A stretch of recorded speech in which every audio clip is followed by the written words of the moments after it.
பல்லாயிரக்கணக்கான மக்களை தன் அருட்பார்வையால் காக்கும் கருணை தாய் சமயபுரம் மாரியம்மன். ஆனால் ஆரம்பத்தில் அவளது திருவுருவம் இருந்தது இங்கு அல்ல, பூலோக வைகுண்டமான ஸ்ரீரங்கம் ரங்கநாதர் கோவிலில். வைணவ கடவுளான திருமாலின் தங்கையாகவே மாரியம்மன் போற்றப்படுகிறாள். ஸ்ரீரங்கத்தில் இருந்து அம்மனின் உக்கிரம் நாளுக்கு நாள் சுடர்விட்டு எரிந்தது. அந்த அளவற்ற உக்கிரத்தால் கோவில் அர்ச்சகர்களுக்கும் அந்த பகுதி மக்களுக்கும் தாங்க முடியாத வெப்பமும் அம்மை போன்ற உடல் உபாதைகளும் ஏற்படத் தொடங்கின.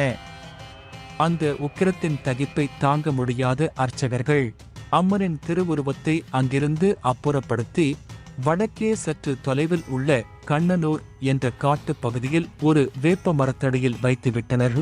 காலங்கள் ஓடின. ஆதிசக்தியானவள் வெட்ட வெளியில் மழையிலும் வெயிலிலும் தவமிருந்தாள். அப்போதுதான் ஒரு மிகப்பெரிய சரித்திர திருப்பம் நிகழ்ந்தது. தென்னகத்தை நோக்கி படையெடுத்து வந்த விஜயநகர பேரரசின் படைகள் அந்த கண்ணனூர் காட்டை கடந்து சென்றன. அவர்கள் மிக கடுமையான ஒரு போரை சந்திக்கச் சென்று கொண்டிருந்தனர். வழியில் தனித்து வீற்றிருந்த உக்கிர மாரியம்மனை கண்ட தளபதிகள், அன்னையே, நாங்கள் இந்த போரில் வெற்றி பெற்றால் உனக்கு இங்கேயே ஒரு பிரம்மாண்டமான ஆலயத்தை எழுப்புகிறோம் என்று மனமுருகி வேண்டிக் கொண்டு சென்றனர். என்ன ஆச்சரியம்!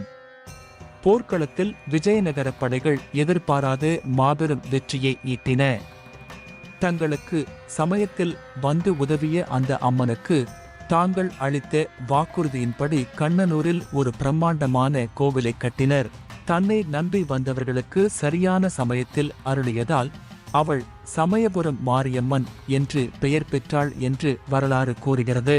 உக்கிரமாக தனித்து விடப்பட்ட அந்த தெய்வம் கோடை காலத்தில் உலக மக்களுக்கும் தன் பக்தர்களுக்கும் எந்த ஒரு வெப்ப நோயும் வரக்கூடாது என்பதற்காக தன் உக்கிரத்தை எல்லாம் தானே வாங்கிக் கொண்டு மாசி மாதத்தின் கடைசி ஞாயிற்றுக்கிழமை தொடங்கி 28 நாட்கள் அன்ன ஆகாரமின்றி பச்சை பட்டினி விரதம் இருக்கிறாள்.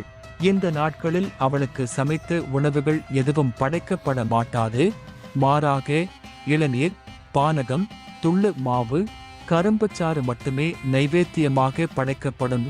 ஒரு காலத்தில் உக்கிரம் தாங்காமல் ஊரை விட்டு ஒதுக்கி வைக்கப்பட்டவள் இன்று தன் உக்கிரத்தை தியாகமாக மாற்றி உலகையே காக்கும் குளிர்ச்சியான தாயாக சமயபுரத்தில் அரசாட்சி செய்து கொண்டிருக்கிறாள்.